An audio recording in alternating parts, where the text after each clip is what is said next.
Bonjour! L'objectif de cette capsule est de vous informer sur un effet secondaire fréquemment rencontré suite à certaines chimiothérapies. Les membres de l'équipe soignante vous ont probablement déjà questionné sur la sensibilité de vos mains et de vos pieds au cours de la chimiothérapie. Ceci vise à détecter la présence de la neuropathie périphérique. Mais qu'est-ce que la neuropathie périphérique secondaire à la chimiothérapie? La chimiothérapie est utilisée pour traiter le cancer et celle-ci présente certains effets indésirables. Elle peut s'attaquer aux cellules saines de votre corps, dont une partie de vos nerfs, et ainsi causer ce qu'on appelle la neuropathie périphérique.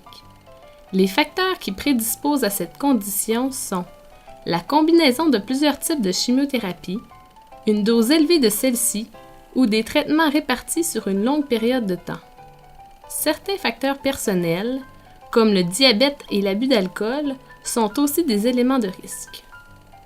Il existe plusieurs manifestations de cette condition, débutant généralement pendant la chimiothérapie. Cette atteinte se présente par une modification de la sensibilité, une présence de douleur, une diminution de la force musculaire et certains autres effets, comme par exemple des étourdissements. Suite à la chimiothérapie, les symptômes de la neuropathie périphérique peuvent diminuer progressivement ou perdurer.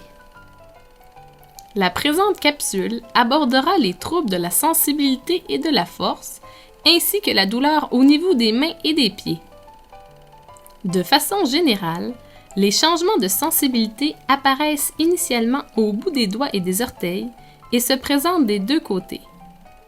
Votre sensibilité au toucher et à la température peuvent être augmentées ou diminuées.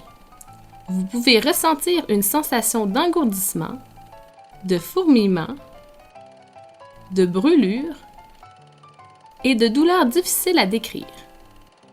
Ces symptômes, parfois combinés à un manque de force, peuvent engendrer des difficultés dans vos activités de tous les jours.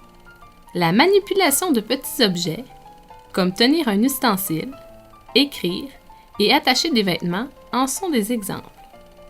Vous pouvez aussi noter des problèmes d'équilibre, une boiterie ou une tendance à accrocher votre pied pendant la marche, ce qui augmente le risque de chute.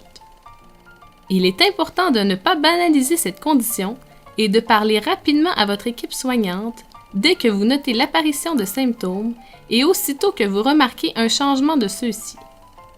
L'origine des symptômes sera déterminée afin que vous receviez les soins appropriés à votre situation. En présence de neuropathie périphérique, l'équipe soignante suivra l'évolution de votre condition et pourra intervenir rapidement afin de limiter la progression et l'impact des symptômes sur votre quotidien. Au besoin, vous serez référé à d'autres professionnels de la santé. Plus tôt la condition est prise en charge, meilleures sont les chances que les symptômes diminuent. Malgré plusieurs études sur le sujet, il n'y a actuellement aucun traitement permettant de guérir la neuropathie périphérique. Cependant, plusieurs avenues permettent de soulager et de mieux gérer ces symptômes perturbant votre qualité de vie. Celles-ci vous seront présentées dans la capsule « Mieux vivre avec la neuropathie périphérique ».